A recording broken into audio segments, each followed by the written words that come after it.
આપ જોઈ રહ્યા છો સ્પાર્ક ટુડે ન્યૂઝ। વડોદરાના ચિત્રકાર રાજેન્દ્ર ડિંડોરકરને ઇન્ટરનેશનલ એવોર્ડથી નવાજવામાં આવ્યા છે। વડોદરાના જાણીતા આંતરરાષ્ટ્રીય કલાકાર રાજેન્દ્ર ડિંડોરકરને આર્ટ એવન્યુ ઇન્ટરનેશનલ દ્વારા આયોજિત બ્રોકલિન આર્ટ વિનિયર international online art and photography competition and exhibition 2026માં તેમની પેઇન્ટિંગ કૃતિના ઉત્કૃષ્ટ પ્રદર્શન અને કલાક્ષેત્રે નોંધપાત્ર યોગદાન બદલ પ્રતિષ્ઠિત international broccoli award excellence award 2026 એનાયત કરવામાં આવ્યો છે। આંતરરાષ્ટ્રીય સ્પર્ધા અને પ્રદર્શનમાં વિશ્વના વિવિધ દેશોના કલાકારોએ ભાગ લીધો છે, જેમાં રાજેન્દ્ર ડિંડોરકરની કૃતિને આંતરરાષ્ટ્રીય જ્યુરી દ્વારા પ્રશંસા પ્રાપ્ત થઈ છે। તેમને આ પ્રતિષ્ઠિત એવોર્ડથી સન્માનિત કરવામાં આવ્યા છે અને તે અંતર્ગત તેઓએ વિશેષ માહિતી આપી છે। આ ફ્લાઇંગ કરતું કોઈ જીવન જીવતું હોઈ શકે એવી રીતનું છે।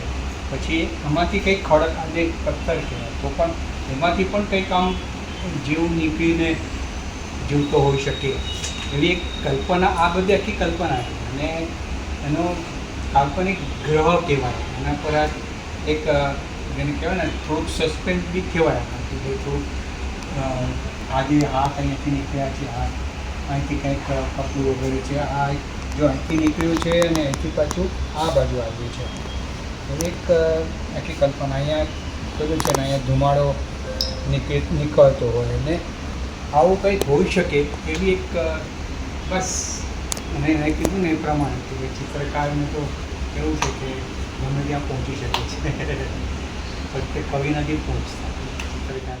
આ એવોર્ડ આર્ટ એવન્યુ ઇન્ટરનેશનલ દ્વારા પ્રસ્થાપિત થયેલો છે અને આંતરરાષ્ટ્રીય બ્રુકલિન એક્સલન્સ એવોર્ડ મળેલો છે। હવે એવોર્ડ મળવાની જે વાત છે એ આપણા મહેનતનું, આટલા વર્ષોથી આપણે મહેનત કરતા હોય તો એને આપણે એક યશસ્વી એક ગૌરવ અનુભવાય છે અને જેને કહેવાય ને કે આમ એક કહેવત પણ છે કે artist always hungry for appreciation. તો એ જે એ છે કે ભૂખ્યો હોય, કલાકાર હંમેશા પ્રશંસાનો ભૂખ્યો હોય, તો આ એવોર્ડથી એમ એક અલગ એક ઉત્સાહ ઉત્પન્ન થાય છે કે ભાઈ હવે હજુ કંઈક આપણે કંઈક કરીએ, હે ને। તો એ એક લાલસાદર હોય છે આ કલાકાર માટેનો અને મને ગૌરવ એ વાતનો છે કે આપણે જે આ વડોદરા જે કલાનગરી છે અને આ કલાનગરીનું નામ જ્યારે આવી વિશ્વ ફલક પર જ્યારે પ્રસ્થાપિત થતો હોય છે, હે ને, ત્યારે એક વડોદરાનો રહેવાસી તરીકે એક ગૌરવ અનુભવતો હોઉં છું। શું કહેશો, પેઇન્ટિંગની વિશેષતા શું છે? પેઇન્ટિંગમાં તો કેવું છે કે જેમ કહેવાય ને, આમ એક કહેવત છે કે જ્યાં ના પહોંચે કવિ ત્યાં પહોંચે, જ્યાં ના પહોંચે રવિ ત્યાં પહોંચે કવિ।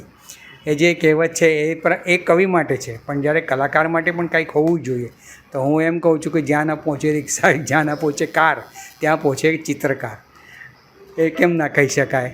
તો આ એક અલગ કલ્પના છે કે એક કાલ્પનિક ગ્રહ પર આવું જીવન વિકસતું હોય છે, તો એ બધી વસ્તુનું એક અલગ જેને કહેવાય ને કે કંઈક નવું કરવા માટે બી આપણને વિચાર કરવાનો હોય છે અને એક કલ્પનાની જે દુનિયા છે એ કેટલી બધી કલાકારમાં હોય છે એ આ પેઇન્ટિંગમાં તમને જોવા મળશે।